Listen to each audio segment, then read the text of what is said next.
On my recent trip to Los Angeles, I decided to check out what changes had been made in downtown LA since my first visit 5 years ago.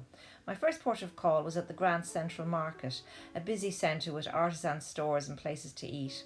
And it's also where one of the scenes from La La Land was set. At Sarita's Pupuseria, which is a Salvadorian restaurant. Of course, Emma Stone and Ryan Gosling weren't there anymore, but there is a sign to mark the spot, and I had to try some of Paul's fabulous food. I also got to meet with Tristan Dowses, who was the set locator, and he told us about all the complexities that went into filming the movie. He also brought us to the Bradbury building, which is across the road and where Blade Runner was filmed. We then took a short trip on Angel's Flight, which is only $1 each way. And this brought us up to Museum Street on Grand Avenue. It's well worth a trip on the train. It's something very quick. Inspirational quote Beside the road is Mocha, which is now free for all visitors, so that's something that's changed and is worth noting. I enjoyed the Liechtenstein room in the Broad and got to see some of my favourite painting. Roy Lichtenstein is one of the most famous pop artists, along with Andy Warhol, who's also in the museum. But perhaps my favourite are the Jeff Koons. And along with his tulips are some of his paintings, such as Celebrations, and one of the most Instagrammable pieces in the entire museum, which is Balloon Dog.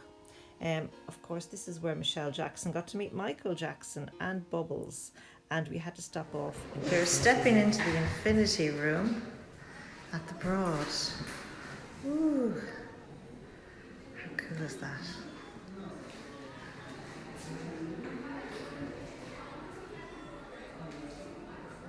It was something very special and well worth visiting. We then set off for the OUE space, which is in the US Bank Tower, and we had to get that photo with Colette Miller's fabulous wings. This is the perfect place to come for sunset to see downtown LA at its best. And it costs $21 for an adult and $18 for a child. If you really want to go all out, I recommend buying an extra ticket to go on the slide. But be warned, it is a little bit scary. I didn't have time to do it this time, but kind of wish I had.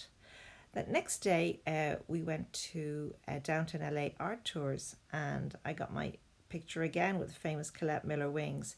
Kevin Flynn was a fantastic guide who got to teach us all about Cook and lots of the famous sculpture graffiti artists. He told us that the town has been really cleaned up and gentrified, which has kind of pushed the artists out, you know. But UTI and a lot of the famous crews are still exhibiting their work and, you know, making new art all the time. There's even fantastic mailboxes with Miro making these. And downtown also has a fantastic range of eateries. In the Alameda Street, you've got Smorgasbord, and every Sunday that's a great place to go and eat. I had dinner in M. Georgina, which was really, really nice, and a great range of food. I didn't stay too far away either. The Nomad Hotel is similar to the hotel in New York with the same name, but this is in the Gianni building, which was an Italian bank, and it's beautifully restored. Downstairs in the vaults are well worth checking out because the toilets are really cool. They're in what were the old vaults. And the bedrooms are perfect with lovely individual style paintings and USB ports right beside the bed, which are a key feature when you're staying in any hotel. Up on the roof are a fabulous Italian pool and gardens, and I believe John Legend had a recent party there. We took a stroll then next day down to Venice, and along the way we stopped off at some fabulous houses which I hadn't seen before. And this is like Little Venice. It's a whole load of canals, which I'm sure the houses cost a fortune, but they're well worth having a lovely little walk around before you explore Venice Beach itself.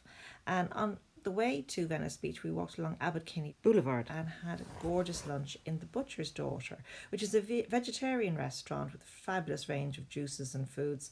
And it's owned by an interior designer who decorated the place herself. and that is well worth checking out. You'll find some really good meat substitute dishes and on the menu as well. Venice Beach, of course, was as lively as ever with that eclectic mix of unusual shops and stores and things to buy. It was a great way to end our whistle stop tour, and I'd like to thank Discover LA for making the trip possible and helping us have a wonderful time in LA.